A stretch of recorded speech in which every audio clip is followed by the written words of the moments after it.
Hello. Hi, it's Open Door at 4. It's our first one. I'm going to be answering some questions today. So we're about 30 seconds in. I'm going to give a few more seconds, let it tick off the clock to see who is going to join us today. In the meantime, I'm going to be on my phone sharing this video to some other social media. So if you would like to do that as well, please share, let others in on what we're doing today. I'm going to be answering questions for the next 15 minutes or so about domestic abuse and the gospel and the things that we do here at PeaceWorks. So go ahead and share that, get this out so people can join us and be a part of Open Door at 4. Okay, so as in addition, I guess, to answering some questions today, we're also going to announce the winner of a contest we had over here at PeaceWorks. So if you were a part of this, if you have been following the PeaceWorks page for a while, then you know that we have been approaching 1,500 members. We did a little contest. We nearly made it to 1,500. I think we have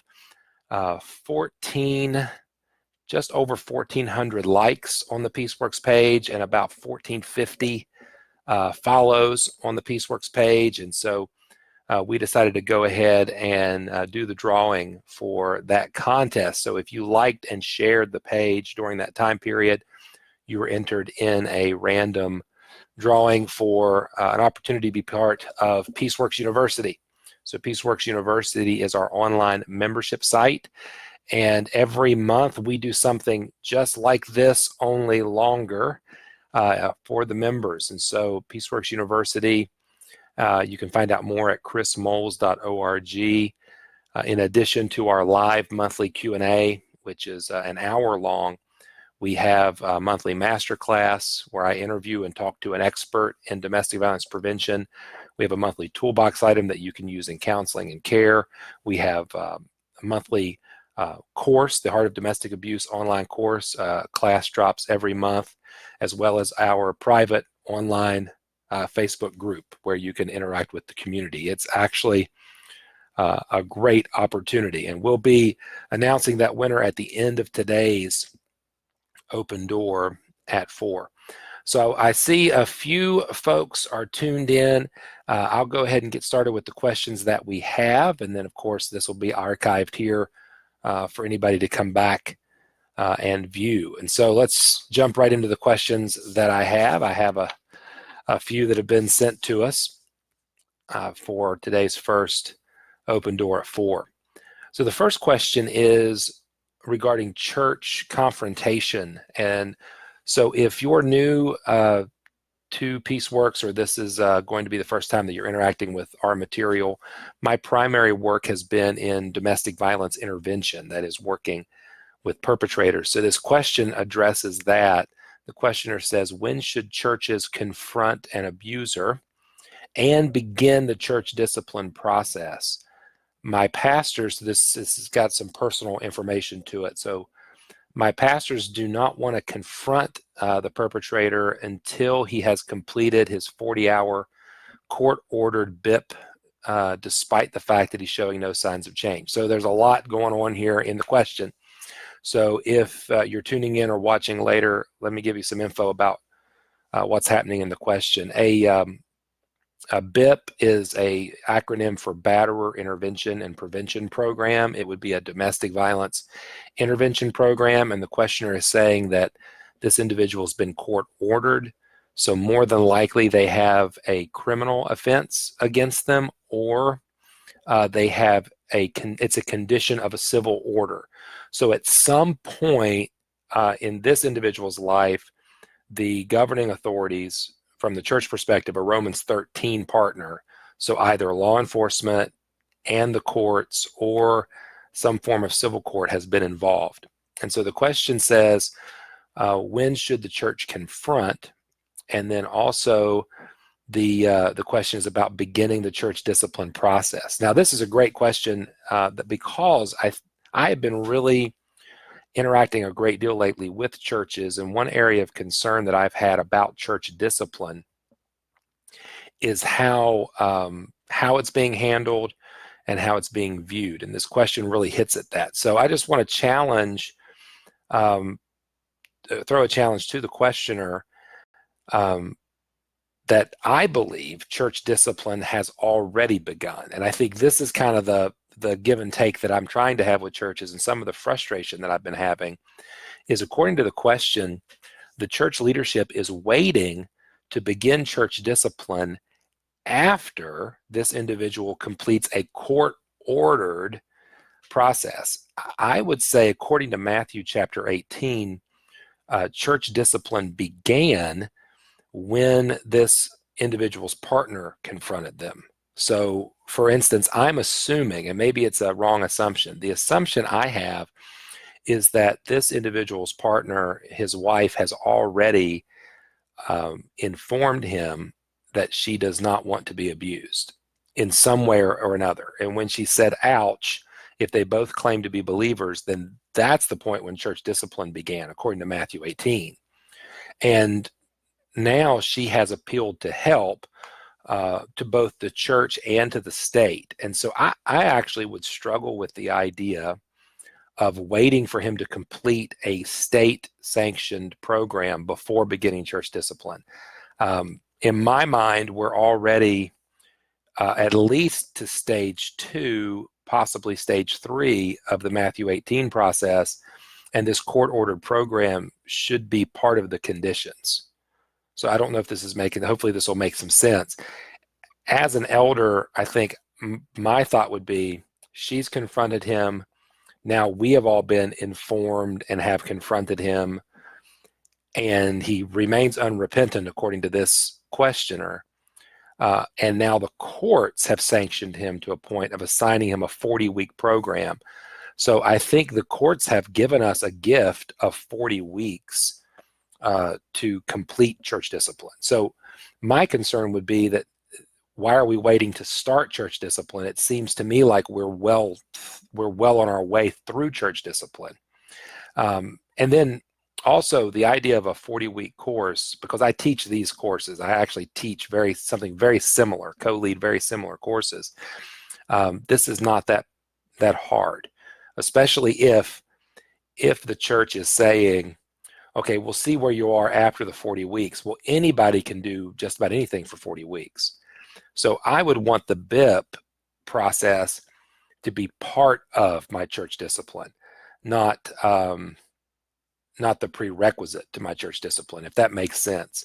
And then also, I think another little helpful sidebar here is, if this individual has been court ordered, then more than likely there's more in that order than just the sanction, just the court-ordered classes.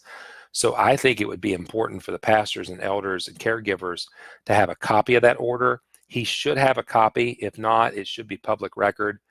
I think you would want to also make sure that your church discipline is consistent with the court order, as a good Romans 12 response, right? Romans 12, as much as it depends upon us, live at peace with everyone. And then Romans 13, God has given us an agent of wrath. So the sword bearer is the government. And so we want to make sure we work in conjunction with them. If you want a little bit more nuance to that, let me encourage you to check out the Church Cares curriculum that just came out at churchcares.com. Don't go there now. Wait, stay with us. But churchcares.com, I was a contributor on that curriculum. And there is some helpful info in there about partnering with state agencies. So so with this question, good question, I think I would recommend that the pastors go back to the drawing board and really consider what is church discipline and what their role is. And a quick side note, I've seen this a lot, and this is one of my frustrations, gang, is working with pastors who unfortunately see themselves as the initiator of church discipline, rather than, as Matthew 18 states, seeing the victim as the initiator of church discipline. And I think there's some blind spots, in particular as we work with women. I think there's some blind spots where pastors are inadvertently bypassing women by saying, well, we're going to start church discipline after this 40-week court-ordered program. Well, no, church discipline, if they're both part of the church and she's a believer, did it not start then? And then the other thing I would just ask you to consider is looking at the other passages about church discipline, was it 1 Corinthians 5, Titus 2 or 3, right, about warning a divisive person. And certainly there's some things that are so heinous, church discipline can be instantaneous. So I know that's not a complete or exhaustive answer, but for 7 or 8 minutes, that's my initial response. So yeah, I would go back to the drawing board on church discipline. Question number 2, how can I help my pastors recognize that they do have a problem with domestic violence in the church and that traditional marriage counseling doesn't work in these cases? I don't know that you can, and I don't want to be, Debbie Downer on this. I would encourage you to pray for your pastors. Take any opportunity you can to communicate with them, to resource them, but there's no guarantee. I do find that sometimes pastors, and I love pastors, I am a pastor, but I do find that sometimes pastors are very difficult individuals to break through with on this.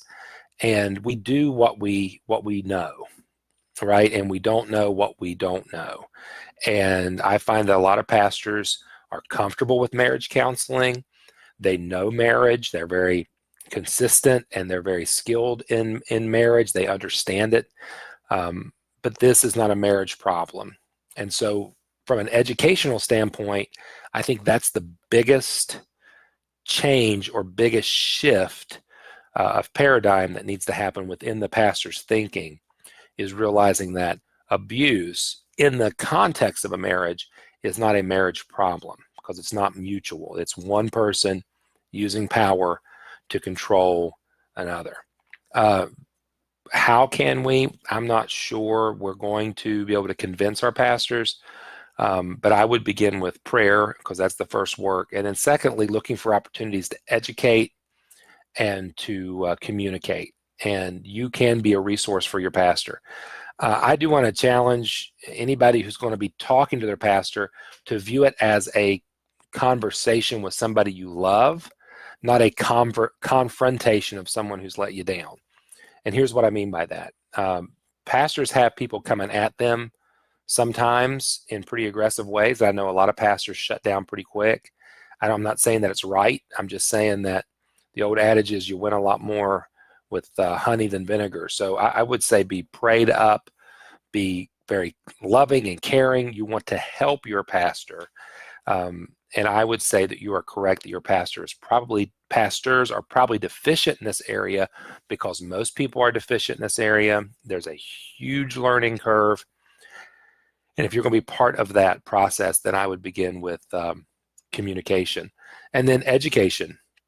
And I will say this, I was just having a planning meeting, I think it was last week, with a counseling center. I'll be doing some training for them in the fall.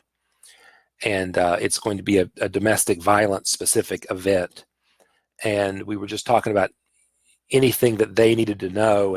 And I wish it wasn't the case, but when I train at domestic violence specific events where it's advertised as, come learn about abuse in the church and how to deal with it, how to respond to it, those are probably the least attended or have the lowest attendance of any of the events that I speak at.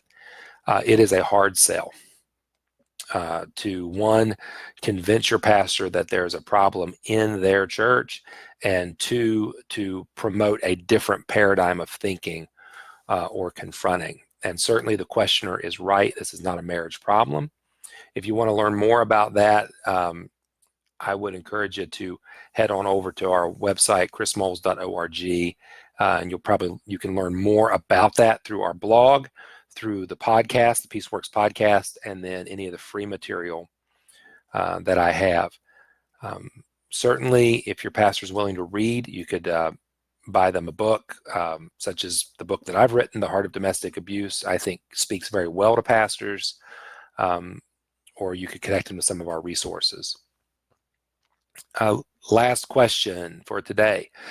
We've already, I know these are going to take more than 15 minutes. I can already tell, but that's fine, especially if we have interaction. That's why we want to do this. Question 3, how can family members of a victim best offer help and support? How can family members of a victim best offer help and support? So I would say those 2 words actually encapsulate your primary responsibility as a family member: help and support.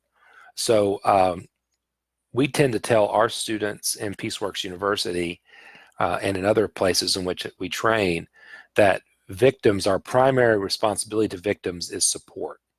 And so as a good advocates, we want to resource victims and we want to support victims.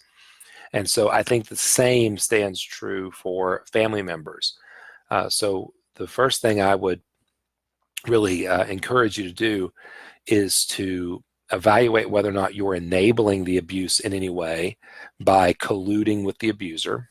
And what I mean by that is, are you minimizing the abuser's behavior? Are you denying, or are you blame shifting in any way? If you find that to be part of your communication, then let's soften that or eliminate that as best we can. And then secondly, I would lean in heavy to the support. The knee-jerk thing, the thing we want to do as people who love those who are hurting, is to rescue, to make ultimatums or demands. But my experience has been that victims already have an overbearing person in their life. They already have someone who is controlling them, and they probably don't need another one. So I would refrain from giving ultimatums, making demands, putting conditions.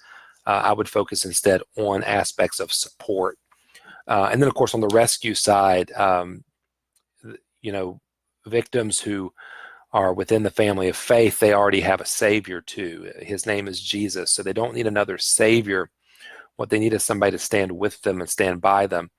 I tend to go to 1 Thessalonians 5:14 to kind of call the church into a response. And I feel a role in that. Your pastor probably feels a role in that. Counselors feel a role in that. And certainly family and friends feel a role in that. And 1 Thessalonians 5:14 says, admonish the unruly, encourage the faint-hearted, help the weak, and be patient with everyone. Hopefully I got that right. And so for me, I'm an unruly admonisher.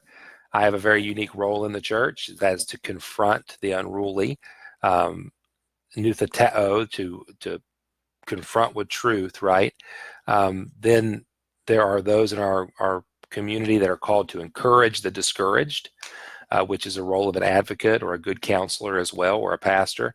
To help the weak, I think the idea of help there is to hold on to the weak while holding off the pressure. And so that's a great role in regards to victim care. And then, of course, being patient with everyone. And I think for family and friends, patience is a virtue, they say, but for family and friends, patience is a big component, because we can become easily frustrated with the situation and the circumstances. But what this family member needs from us is support, resources, and options. And so having open hands, an open heart, a listening ear, and willing to come alongside to provide financially, to provide for their physical safety, provide time to get a cup of coffee, to have some emotional sanity. Just being willing to come into their life as a support is probably one of the best ways that a family member can help and serve. All right, well, we're going to put a pin in the questions. We'll do this again in a couple weeks, guys. Hopefully this will continue to grow. If this is something that you have benefited from, our brief time together, then let me remind you that we do this for an extended period of time every month in Peaceworks University. We spend an hour every month just answering member questions. And you can be a part of that too. Just head over to chrismoles.org, click on the Peaceworks University material to learn more about what we do over there. I said at the beginning of the live today that we would announce the winner of our contest. And that winner looks like the name is Dennis Gruening. G-U-R-E-N-I-N-G. So Dennis will be in touch with you. We'll be contacting you after the open door at 4 to get you into Peaceworks University and get you connected to the community. And again, if you would like to be part of the Peaceworks University community, then head on over to chrismoles.org. Thank you, guys. I hope this was helpful, and we'll see you at our next open door at 4.